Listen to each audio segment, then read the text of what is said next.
Right, so our top story at this hour, the theme for the 2024 National and Provincial Elections is It's Your Democracy, Own It. The IEC Chief Electoral Officer, Mamabolo, made the announcement during Electoral Commission Communication's launch of a communication campaign in Midrand, Johannesburg. Mamabolo says the theme underpins the IEC's drive to encourage South Africa's youth to register to vote.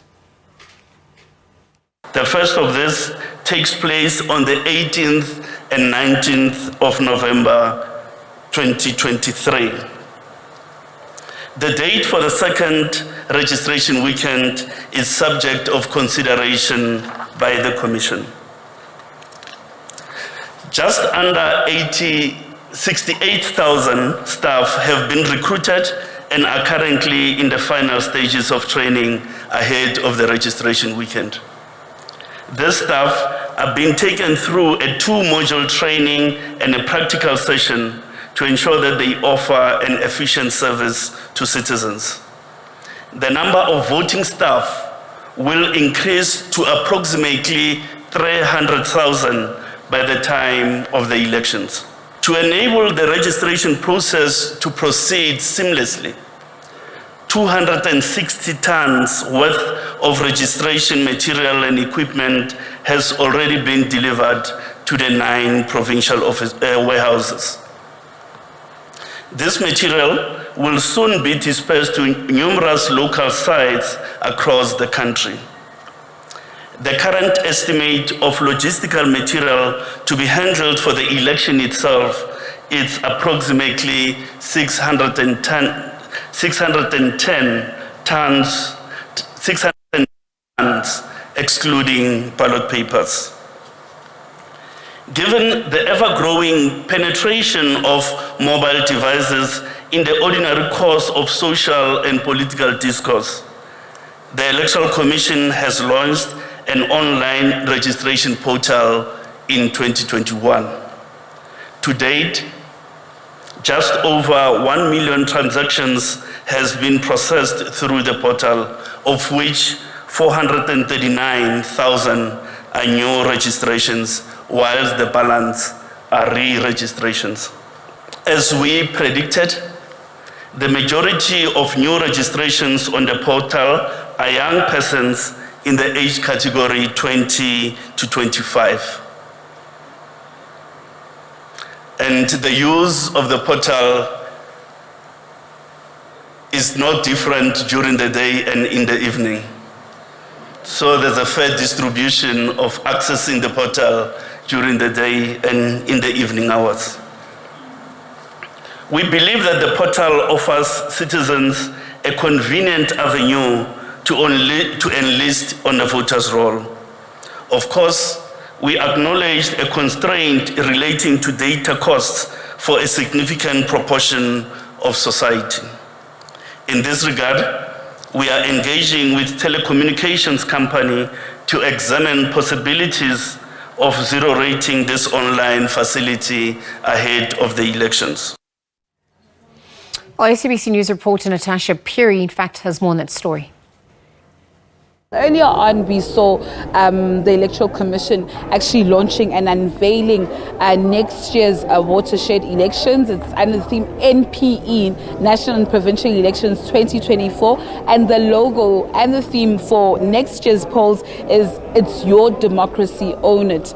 First and foremost, with this election process beginning on the 19th, on the 18th and 19th of November, which we're not far away from, that'll be the first registration weekend, and of course another registration weekend will still be decided on. It's not so clear when the elections will take place, but of course they are expected to take place between May and August, and we've heard there from the Commission's CEO, Mr. Mamabolo, that the IEC, the Commission, is in talks with President Cyril Ramaphosa on this day. So South Africans should just hang tight there, and you will perhaps in due course, or probably next year, know when next year's election dates, will be. Of course, we heard interesting figures and interesting numbers there, that on the voters roll, you have 26.2 million people.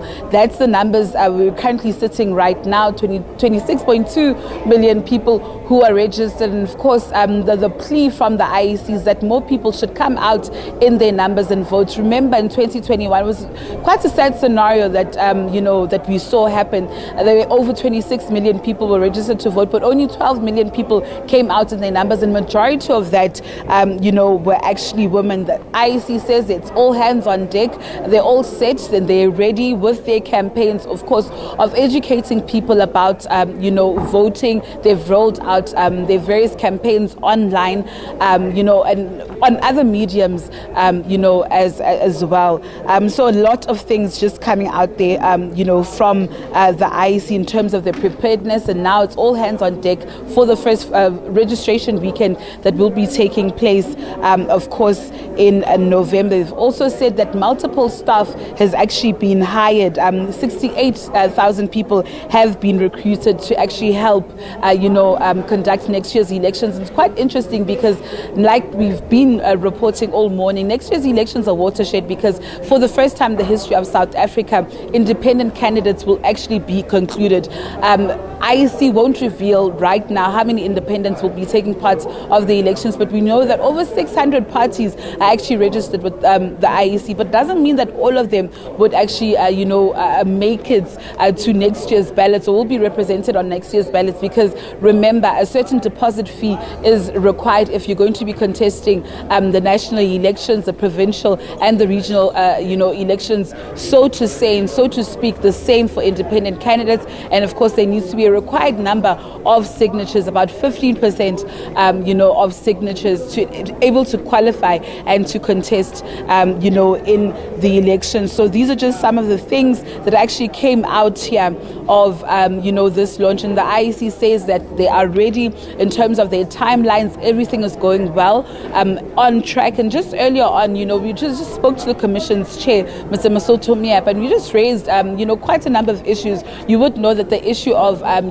voter participation, voter apathy is an issue as well. It's not only a South African issue, but a global phenomenon. And, some people even brand it as democratic backsliding, where young people don't find any resonance, or the electorate doesn't find any resonance with the various political parties that are in power. The other issue, like we've seen the last elections, are, service delivery protests closer to the time of elections, and really on the day of elections. We've seen them in the Eastern Cape in the 2021 municipal elections, where various community members had actually dug boreholes, preventing people from going to the voting stations. There's a voting station KZ, and there was also Torch. And of course, the IEC says that they are well ready, in anticipation of that, actually blocking that, because they will be working close in hand with their authorities. So these are just some of the things that actually came out here out of today. And of course, as time progresses, the IEC will be holding more briefings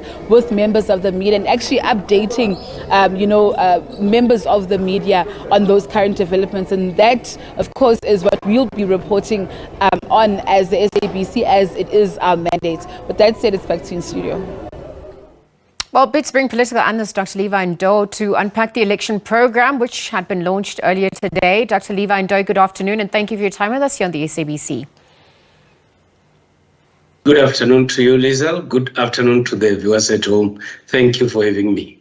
For those who just tuned in, help us understand, what does today's launch mean for 2024's national and provincial elections? Well, it should be interpreted as an indication that the IEC is ready for the elections. South Africans should prepare themselves to go to the elections in 2024.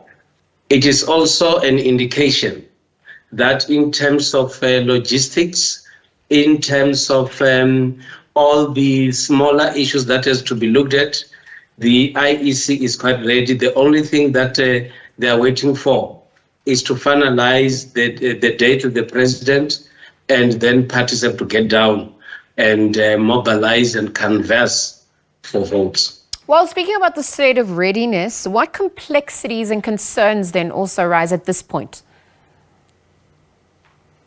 Well, I think there could be usual concerns.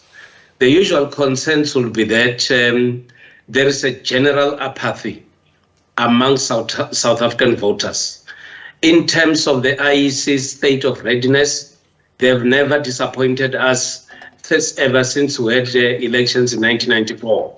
But it is us as citizens who appear to be disappointing by not registering and also by not voting. And Natasha has just indicated that only about 12 million members of the South African population participated in the votes. And that tells you that we've got a lot of citizens who would even register, not vote, and those who will not even bother to register to vote. So it is an area that I think politics take seriously and ensure that indeed the turnout is quite positive. Well, speaking of voter apathy, at this point, given the launch, what impact can the strategy have or make for the upcoming polls? I mean, you've spoken about the low voter turnout despite eligibility. Well, I know it is the responsibility of the IEC to ensure that citizens have to vote. But I think political parties have got a very important role to play in ensuring that their members and supporters go and vote. But also, there is something that we call political socialization. Families, friends also have got a role to play in encouraging members of the families and friends to go and participate in the elections. Other non-governmental organizations can also play a role in conscientizing people about the importance of democracy, the importance of voting, and indeed the importance of having stability and strengthening our democracy. So it is the responsibility of all of us as citizens of this country. Dr. Ndou, independent candidates also entering the fray. We see the ballot papers now getting bigger. There were about 70 new political party applications, 60 of which so far have successfully registered, 10 were rejected. What does this mean in the build-up to 2024 and beyond? What does this also mean in terms of options and democratic practices in South Africa? It's an indication indeed that there is the options are quite open, but also at the same time, it's an indication that South Africa is truly a democratic country.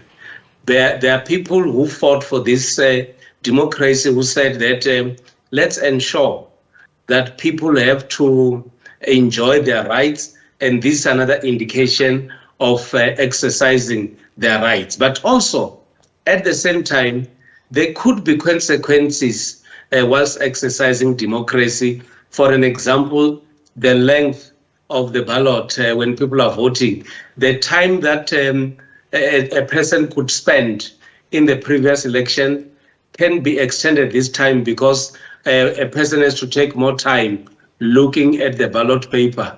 But this is something that we need to embrace because indeed, those are the consequences of following the true democracy like we are observing in South Africa. Thank you for your time with us on the SABC. Dr. Levy Ndou, a political analyst, weighing in. We've seen now South Africans being encouraged to participate in the election program. Of course, the election program was launched today. The communications campaign launched in Midrand to get eligible voters to register for next year's elections.